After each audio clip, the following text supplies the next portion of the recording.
దేవుని స్తోత్రములు. మరోసారి దేవుడు తన వాక్కు ద్వారా మనతో మాట్లాడుతున్నాడు. ఈ దినమందు దేవుని యొక్క వాక్యాన్ని మనం ధ్యానం చేసుకున్నాం. రూతు గ్రంథము 1వ అధ్యాయము 16వ వచనంలో చివరి వచనాన్ని మనం చూద్దాం. నీ జనమే నా జనము, నీ దేవుడే నా దేవుడు. ఇక్కడ నయోమి యొక్క కోడళ్ళు, ఒకళ్ళు వర్ప, రెండోది రూతు. నయోమి యొక్క జీవితంలో నయోమి అంటే మధురమైంది. నయోమి యొక్క జీవితం మరగా మారిపోయింది, అంటే చేదుగా మారిపోయింది. ఆ చేదుగా ఉన్న సమయంలో తిరిగి వెళ్ళిపోతున్న తన దేశానికి వెళ్తుంటే తన పెద్ద కోడలు వచ్చి ముద్దు పెట్టుకొని ఏడ్చి ఆమె వెళ్ళిపోయింది. రెండో కోడలు రూతు, ఆమె తన అత్తను హత్తుకుంది. హత్తుకోవటం అంటే ఒక భరోసా, అది గొప్ప ప్రేమ. నయోమి జీవితము బెత్లెహేం నుంచి మోయాబు దేశానికి వచ్చి జీవితంలో చాలా నష్టపోయింది. మోయాబు దేశము అనగా మోయాబీయులతో సాంగత్యం చేయొద్దన్నాడు, సహవాసం చేయొద్దన్నాడు దేవుడు. కొద్ది కరువు రంగాల్ని బెత్లెహేం నుంచి ఆ యొక్క మోయాబు దేశానికి వచ్చింది. తన భర్తని, తన బిడ్డలు తీసుకొని, భర్త చనిపోయాడు. ఆ తర్వాత తన కుమారులిద్దరికి పెళ్లి చేసింది. ఆ పిల్లలిద్దరు కూడా చనిపోయారు, ఆ కుమారులు కూడా. అయితే కోడలతో చెప్పింది, నా దేశాన్ని నేను వెళ్ళిపోతాను అన్నప్పుడు ఆ ఇద్దరు కోడళ్ళు వచ్చి ఎలుగెత్తి ఏడ్చారు. పెద్ద కోడలు వచ్చి అతని దగ్గరికి వచ్చి ముద్దు పెట్టుకొని ఆమె దారి వెళ్ళిపోయింది. కానీ రూతు మాత్రం అతన్ని హత్తుకుంది. ప్రియ సహోదర, సహోదరి, మనం హత్తుకునే వారికి ఉంటున్నావా, పైన ముద్దు పెట్టి వెళ్ళేవారికి ఉంటున్నావా? యేసు ప్రభు దగ్గరికి 12 మంది శిష్యుల్లో ఇస్కరేతు యోధ అనేవాడు యేసుక్రీస్తుని ముద్దు పెట్టి అమ్మేశాడు. కొంతమంది ప్రేమ పైన కనిపిస్తుంది, అంటే ప్రేమ కనపడినట్టుగా నటించే వారికి ఉంటారు. దేవుడంటే నాకు ఎంతో ప్రేమ అంటారు, కానీ దేవుని సన్నిధికి రారు. దేవుని హత్తుకోరు, వాళ్ళు దేవుని ఆరాధించరు.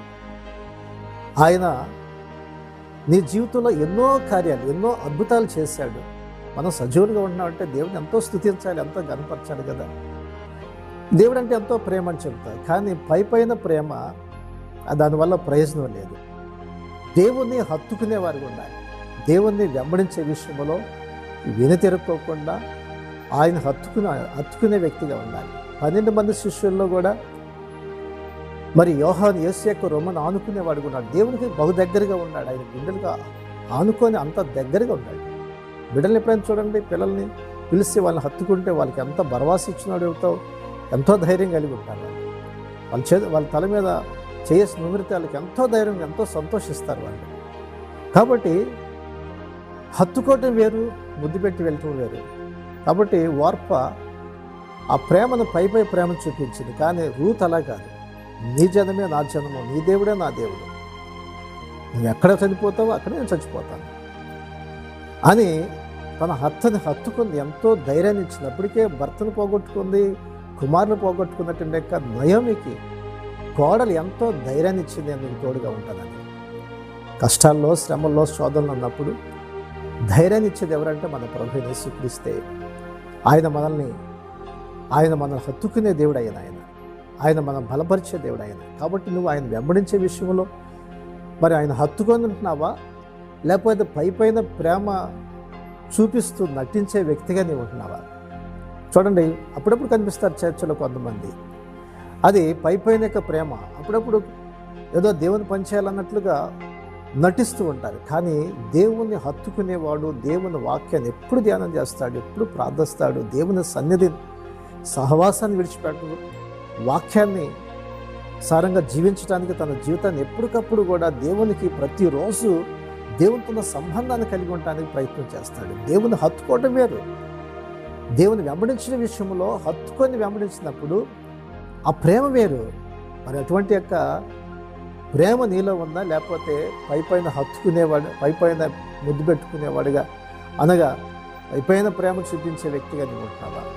దేవునికి కావాల్సింది ఆయన హత్తుకునేవారు కావాలి. ఆయన వెంబడించే విషయంలో వెనుతిరక్కోకుండా ఆయన కొరకు చివరి వరకు ఎన్ని కష్టాలు వచ్చినా, ఎన్ని బాధలు వచ్చినా, ఎన్ని శ్రమలు వచ్చినా మరణం వరకు ఆయన్ని వెంబడించాలి, మరణం వరకు ఆయన కొరకు నమ్మకంగా జీవించాలి.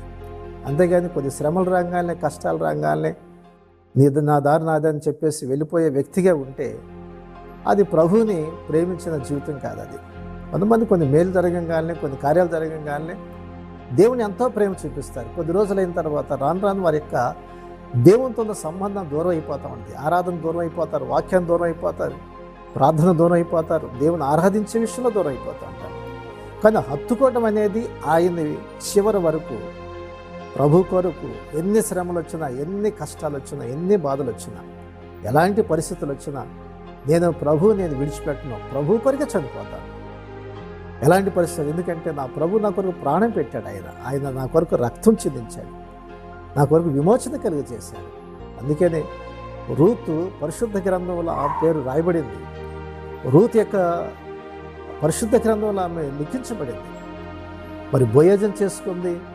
తర్వాత బోయజ్ వంశంలో యెషయా వచ్చాడు, యెషయా వంశంలో మరి దావీదు వచ్చాడు, దావీదు వంశంలోంచి యేసుక్రీస్తు ఈ భూమి మీదకి వచ్చాడు. యేసుక్రీస్తుని ఈ భూమి మీద పరిచయం చేసిందండి.